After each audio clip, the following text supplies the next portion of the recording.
తిరుపతి లడ్డూ తయారీలో వినియోగించిన నెయ్యిలో జంతువుల కొవ్వు కలవలేదని సిబిఐ ఛార్జ్షీట్ దాఖలు చేసింది.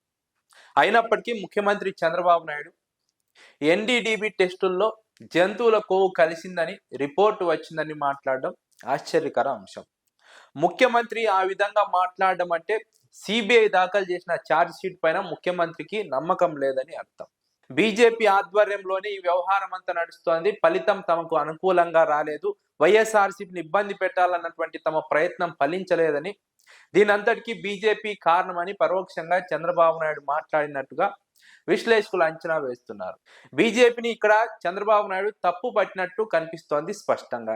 జంతువుల కొవ్వు కలిసిందని ఎన్డీడీబీ రిపోర్టుల్లో వచ్చినట్లు చంద్రబాబు మాట్లాడడం అంటే సిబిఐ అధికారులు దాఖలు చేసినటువంటి ఛార్జ్ షీటు చంద్రబాబుకు నచ్చడం లేదు.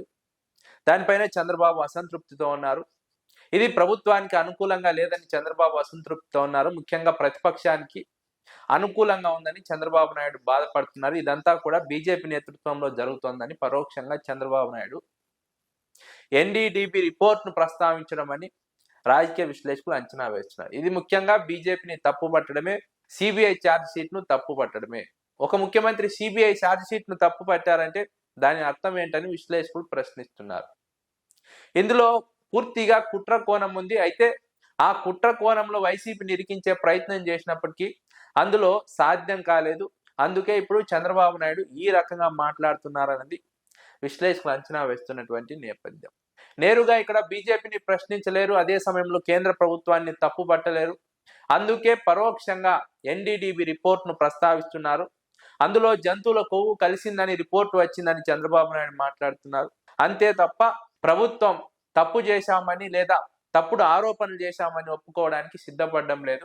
ముఖ్యంగా ఇది తెలుగుదేశం పార్టీకి మింగుడు పడడం లేదు. అందుకే తెలుగుదేశం పార్టీ ఈ అంశాన్ని డైవర్ట్ చేయడానికి వైఎస్ఆర్సీపీ నాయకుల పైన తీవ్ర స్థాయిలో దాడి చేసే ప్రయత్నం చేస్తోందని విశ్లేషకులు అంచనా వేస్తున్నారు. లేదంటే తెలుగుదేశం పార్టీ ఈ స్థాయిలో దాడి చేసేది కాదు.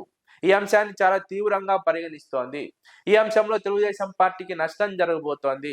ప్రజల మనోభావాలతో, ముఖ్యంగా వెంకటేశ్వర స్వామి భక్తుల మనోభావాలతో ఆడుకున్నారని వైఎస్ఆర్సీపీ ఆరోపిస్తున్నటువంటి తరుణంలో తమకు వ్యతిరేకంగా ఈ వ్యవహారం మారుతుందని చంద్రబాబు నాయుడు గ్రహించి తెలుగుదేశం పార్టీ నాయకులను, కార్యకర్తలను వైఎస్ఆర్సీపీ నాయకుల ఇళ్లపైన ఉసిగొల్పుతున్నారని వైఎస్ఆర్సీపీ నాయకులు ప్రధానంగా ఆరోపిస్తున్నారు. కేంద్రంలో Telugu Desam party key role play చేస్తోంది. బీజేపీ ప్రభుత్వం నడవడానికి తెలుగుదేశం పార్టీనే ఇతోధికంగా సహకరిస్తోంది. కానీ రాష్ట్రంలో మాత్రం తమకు అనుకూలంగా బీజేపీ వ్యవహరించడం లేదని చంద్రబాబు నాయుడులో అసంతృప్తి ఉంది.